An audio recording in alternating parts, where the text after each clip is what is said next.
Ready. We might have one. All right, ladies and gentlemen, the hour has arrived. I call this meeting to order. Mr. Johnson, if you would give the invocation, please. Yes, sir. Father, again, I thank you for allowing us to come to handle our business, city business. We ask you to give us knowledge and wisdom to make the right decisions to carry on the city. I ask you to bless those that are sick and shed in our country and our state. These blessings I have asked in your name. Amen. Let's stand and pledge allegiance to the flag of our country. I pledge allegiance to the flag of the United States of America and to the republic for which it stands, one nation, under God, indivisible, with liberty and justice for all. Okay, Madam Councilman and Councilwoman and Council, the agenda is before you. Is there any suggested alterations, corrections, or additions? Hearing none, entertain a motion that we approve it as printed. So move. Motion made by Mr. Johnson, seconded by Mr. Ramey, that we approve the agenda as printed. All in favor say aye. Aye.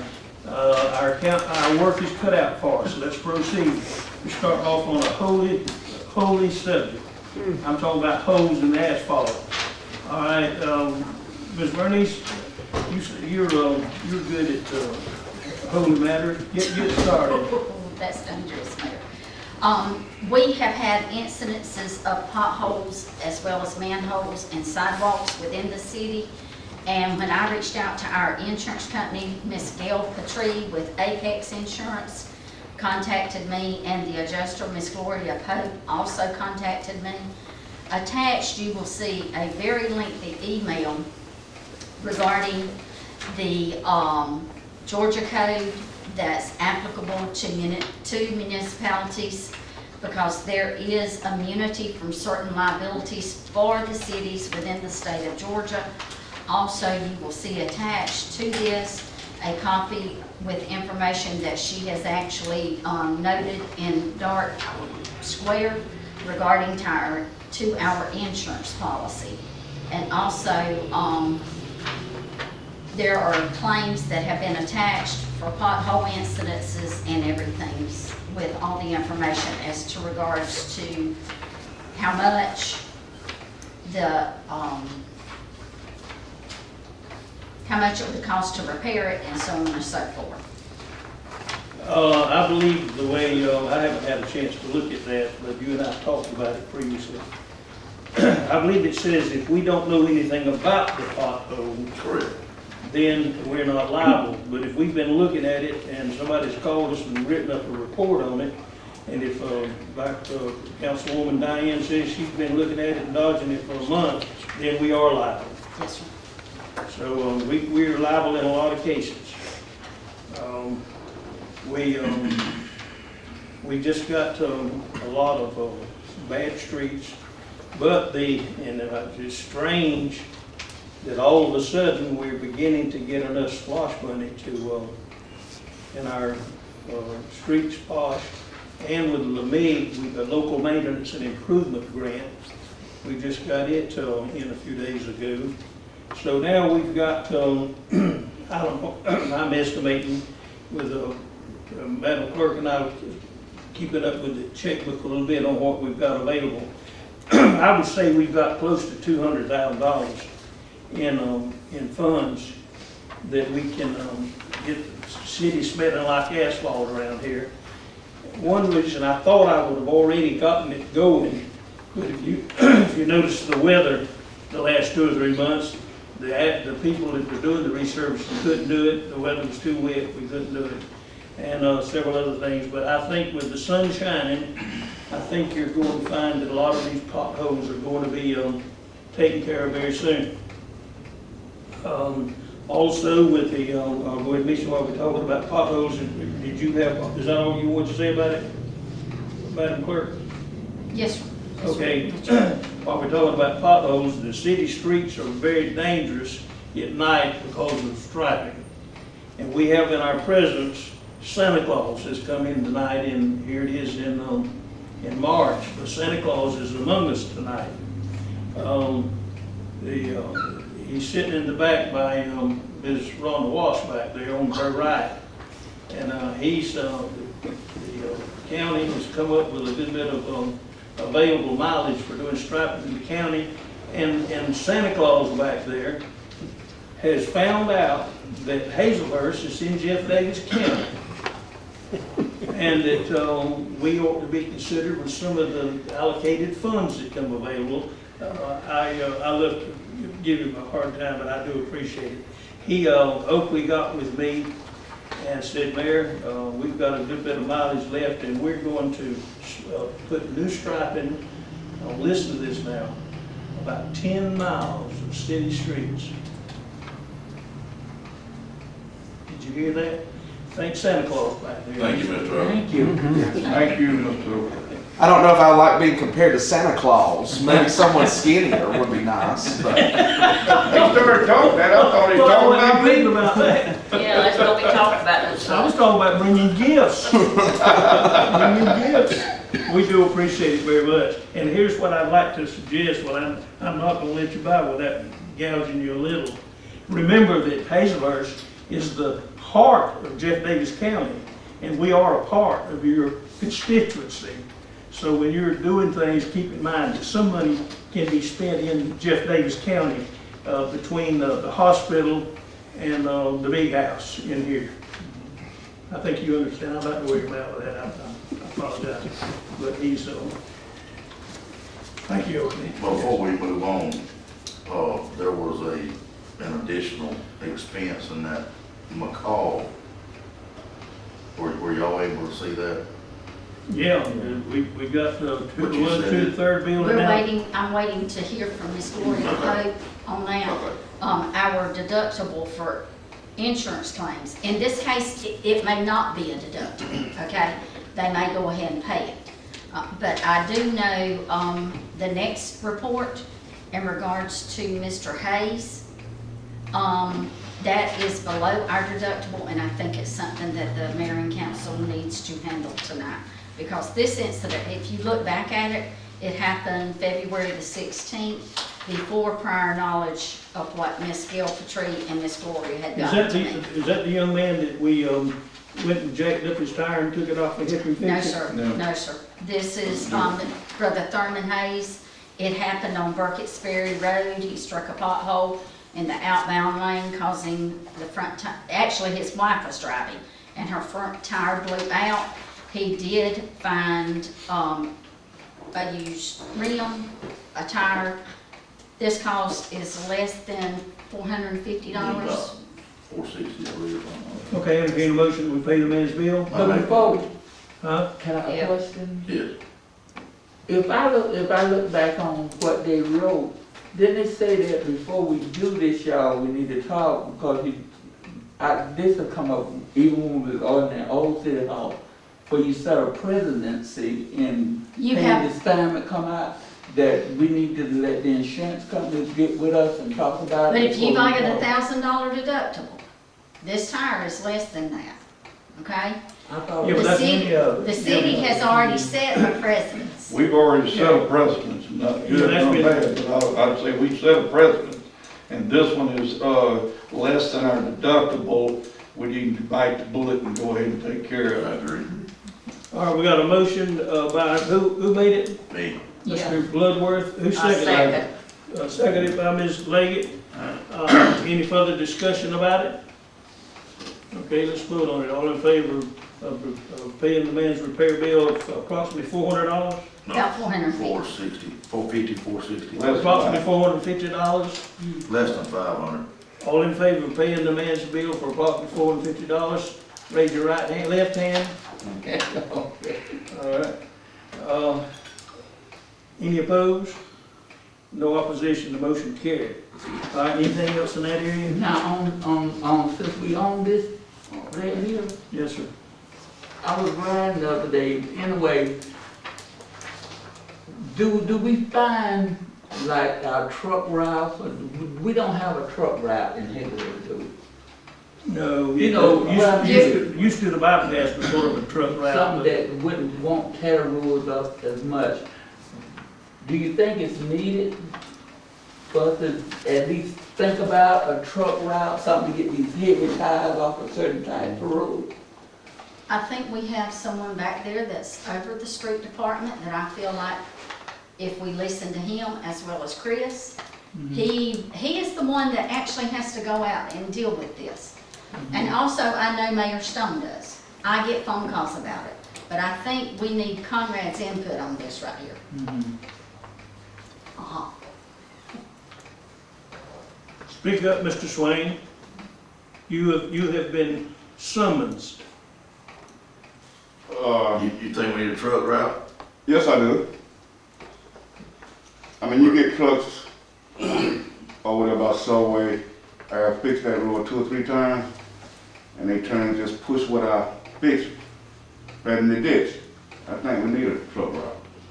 Well, you folks are bringing up a situation where a truck route, I think, would normally, and I'm not always right either, would be a designated way to on a regular basis, get trucks in a different route for traffic and other reasons. And those trucks that y'all talk about turning at Subways going to their base. Right. And they can't fly in and just drop in out there where they're going. You're saying that they could move down yonder and go through the Evans subdivision and turn left and come back in there? Well, I think that the cross street by Subway is a city street. It's not a residential street. If you try to take them down through that residential neighborhood, that's a residential neighborhood, that ain't gonna work, so you can forget that. What you call the truck route, that ain't gonna work, in my opinion. That would be channeling all these heavy trucks to a residential subdivision, and you can't do that. That little space right there, all we can do is, the industry is important to us. Those people are, but listen, they are about to move that. So it's gonna get a lot better. I don't know whether you've noticed the facility that's going up between here and Lumber City at the old drive-in site. And they've got a shed, and all those trucks that are going down that street are gonna be based out there by that new fuel station. And I think you're gonna see it improve quite a bit. Well, see, I didn't know that. Yeah, okay, you know it now. Yeah. My next question is, the wear and tear on our streets, do we find that it's from the commerce of trucks more than just the use of cars? Yes, for instance, the one that's tearing up some tires is the Snipesville Road or West Jefferson out there, and that's all those trucks coming back out there with all that cotton. I guess Truck some, after truck after truck and running off the road, and that's the industry, but I'm proud of that cotton I industry. didn't say, I guess some tires is good. This one that's coming in here is all those log trucks, and we need those going to that sawmill. So, we've got to prepare, and we don't need to tell these folks that they, can't use the road. We just go, that's just part of doing business. Yeah. Yeah, we even discussed this at prior meetings about the challenges it was giving us to the pipes. Remember when we had all of the dark water, we were blaming that on the roughness of the trucks that was coming through. So it's been discussed before. Yeah, it's just part of the cost of doing business, we're going to, where on the curve, we've got 2 real bad places, and that's one coming in out here from the Beasley's log truck. And we're gonna try to add 2 feet on the side of that road to help some. And another thing, when we get the striping done, where a log truck can tell where he is from the center line, he may have to get over the edge of that pavement with that load of logs and that asphalt, and it raining, it's gonna break it all to pieces. And it's just not wide enough, it's not, it hasn't been sturdy enough built, and it's not capable of handling that kind of load. And we just gonna have to do a better job. I think, y'all think different. All it takes is 3 of y'all to change my mind. We need the commerce, we need more folks that's gonna help us now. All right, anything else?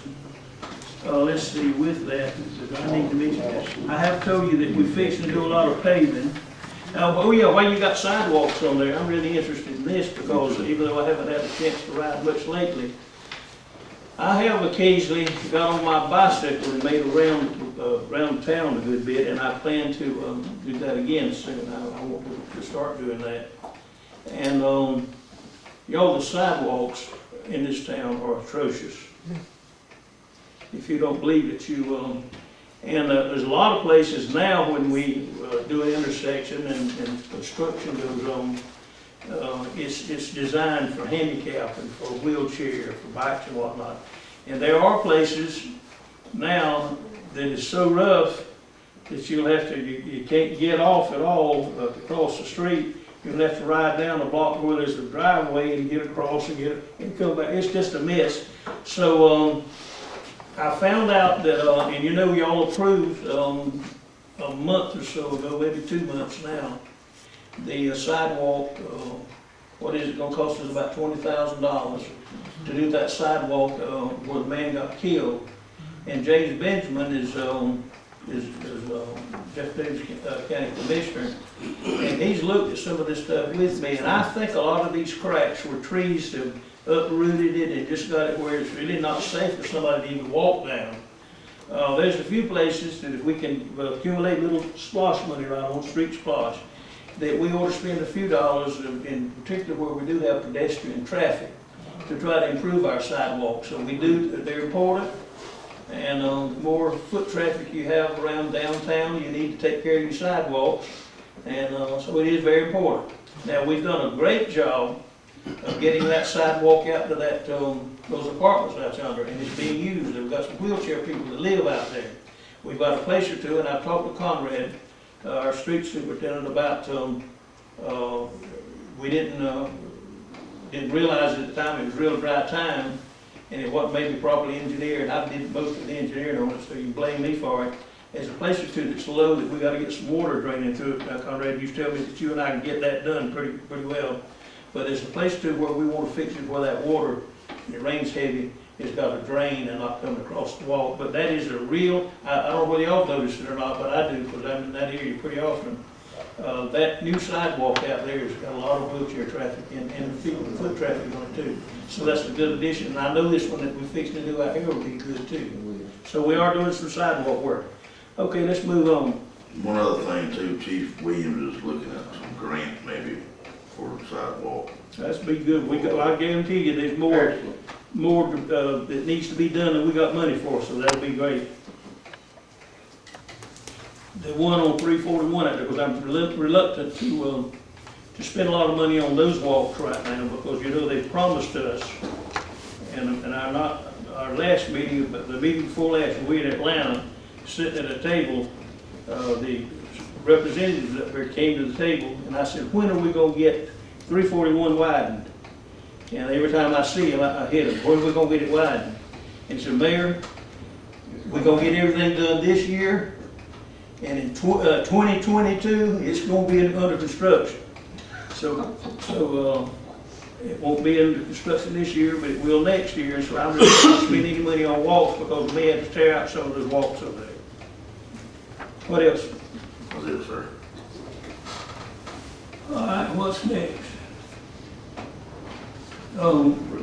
The fair housing resolution for the CDBG, you got that ready?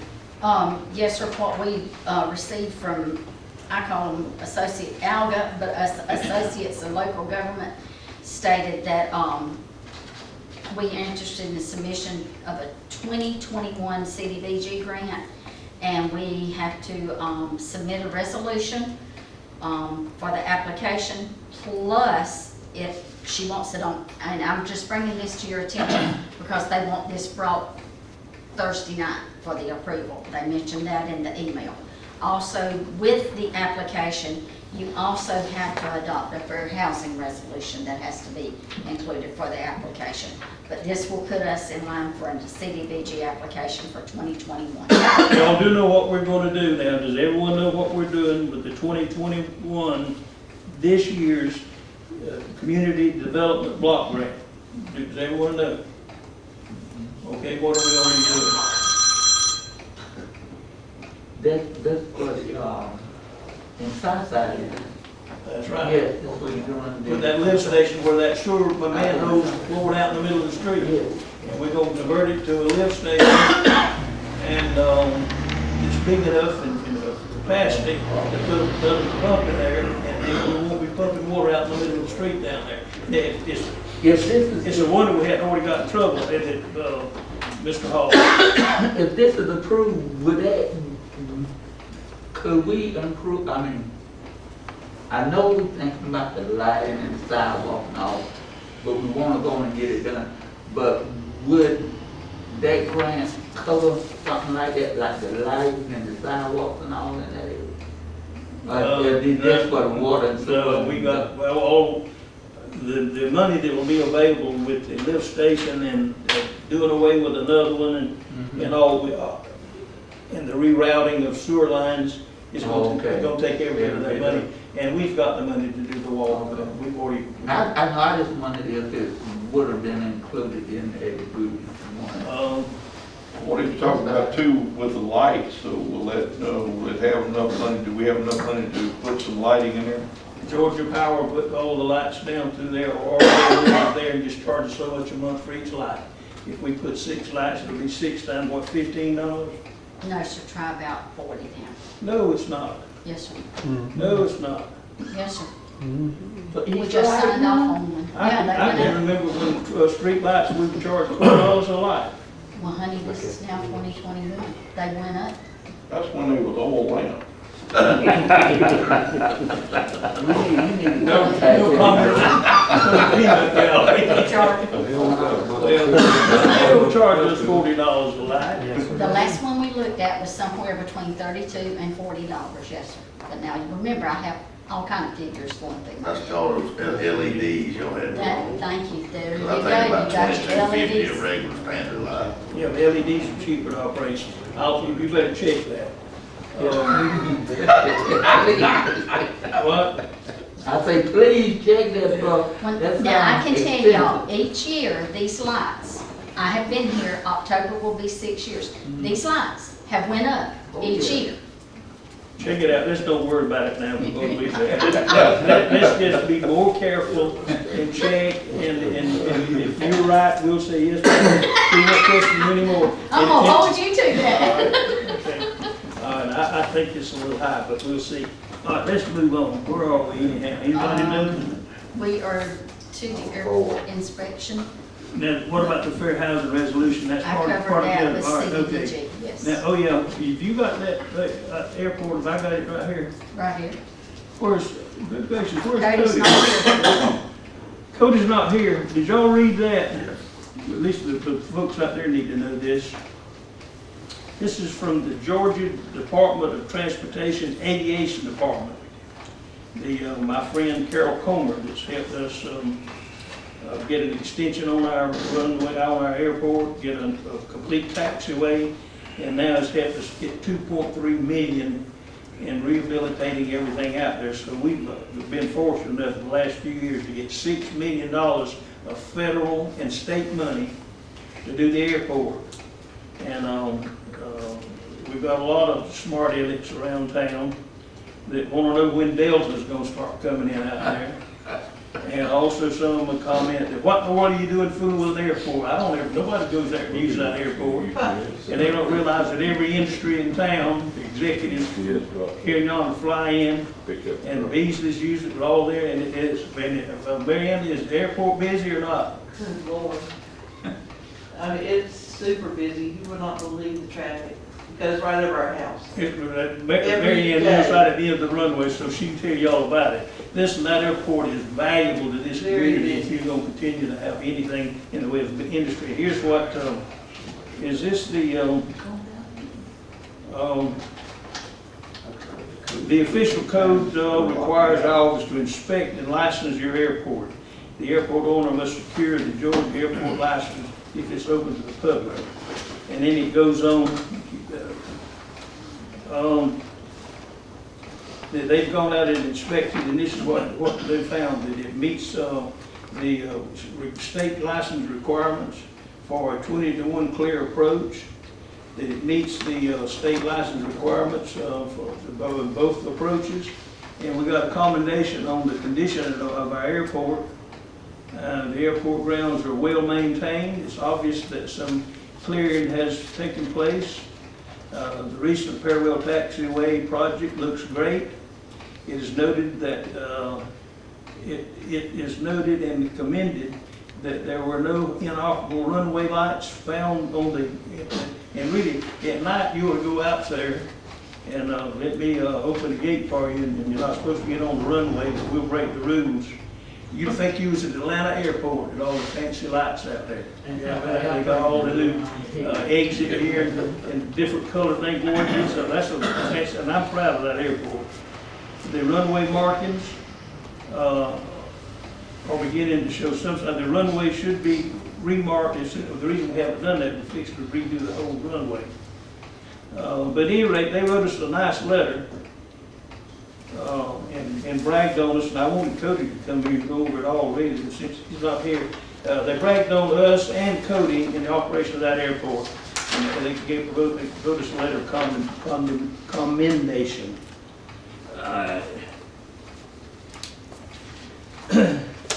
I've had laying on my desk, I believe I had it, I'm pretty sure I had it over yonder at the old city hall. I think I did. At any rate, it's been laying on my desk for 5 years in this office. Maybe going on 5 years, yeah.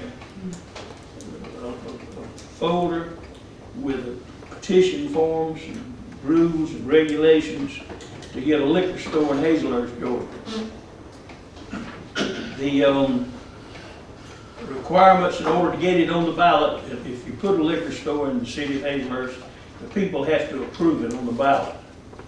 And, but to get it on the ballot, the law has been that you had to get 30 or 35% of the registered voters in the city of Hazelhurst to put their name on a dotted line and to say that, yes, I want it to go on the ballot. And that's kind of a tough thing to do. A fellow like me that likes to drink a little Scotch whiskey, he don't want to put it in broadcast, everybody write my name down that I want a liquor store. Yet I'll sit here in front of that camera and tell you that it's in all the grocery stores now. We've got restaurants that can sell with food, mixed drinks. And I think that our community has arrived at the place where I don't think we'll have a bit of problem. But getting those signatures was a heck of a problem. Thanks to Andrea Taylor. Andrea does a lot of things that people don't know. She got in with some of the legislators and encouraged them to seek a way with a statewide bill that would alleviate that. So more people were in the same position that we're in. So Senate Bill number, what's the number? 145 was introduced at the beginning of this legislative session to say that it was no longer required for a municipality like Hazelhurst to get out and seek all these signatures to get it on the ballot, that you folks sitting right here can put forth a resolution that we, the City Council of Hazelhurst, resolve that we're losing $300,000. I checked this with the Revenue Department. We're losing approximately $300,000 a year to Lumber City and Baxley and wherever people are going buying their whiskey. And those $300,000 would do a lot of good in Hazelhurst. And I think our people have waked up to the fact that we're just being foolish not to take advantage of that. So I'm going to, it's a while before the first election will be held that we can put this on. But now instead of seeking all these signatures, this Senate Bill 145, it is possible for just us to resolve to have it put on the ballot. So I'll be asking you in the next few months, in plenty of time, to get Ms. Registrar Christy Reiner. Ms. Reiner, to get our ballot prepared and get it on the ballot. Any discussion about that? If anybody wants to vote against it, that's the night you not to show up. Right. I'm not talking about out here, I'm talking about up here. Where you looking for? Don't worry about him, never mind. All right, let's move on here. All right. Chief, Fire Chief, you're on.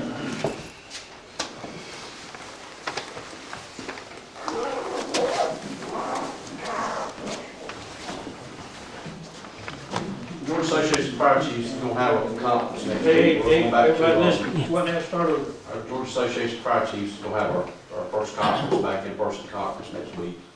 I'm just asking permission to attend that, What is it? in Savannah. I happen to be there because I'm the president of the association, so I hope y'all will let me go. No cost to the city other than meals, my housing and my registrations took care of by the association. I'll leave on Saturday, be back Wednesday. Council and public as well, we've had an outstanding fire chief in Hazlehurst for a number of years, and such that he participated statewide in various functions of fire protection and better fire protection for communities, that he got into council and found his way to the point that he is president, and the fire chief